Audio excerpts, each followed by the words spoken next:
hello बंधु बान्धवीসকল মোৰ অন্য এটা ভিডিঅ'লৈ আপোনালোক সকলোকে স্বাগতম জনাইছোঁ মই অজন হন্দিকৈ সো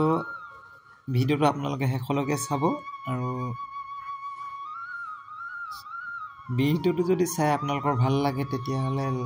লাইক আৰু কমেন্ট কৰিব শেয়াৰ কৰিব কাষত থকা বেল আইকনটো বজাই দিব নতুনকৈ আহাবিলাকে চেনেলটো সাবস্ক্ৰাইব কৰি ল'ব ভিডিঅ'টো কি হ'ল বিশেষকৈ মই ঠাইত ফুৰিবলৈ আহোঁতে মই ঠাইডোখৰ দেখি নিজে খুব ভাল লগা ঠাই সেইটো কাৰণে আপোনালোকৰ মাজলৈ আগবঢ়াই দিছোঁ সো আপোনালোকে যদি ভাল পায় নিশ্চয় মোক মৰম দিব আপোনালোকে এনেকুৱা নতুন নতুন ভিডিঅ' পাই থাকিবলৈ কাৰণে মোৰ চেনেলটো সাবস্ক্ৰাইব কৰি ল'ব মই আপোনালোকৰ আগত কি সুখ প্ৰকাশ কৰিব পাৰোঁ মই ক'ব পৰা নাই সো বলক আজি চাওঁ সুন্দৰ ঠাই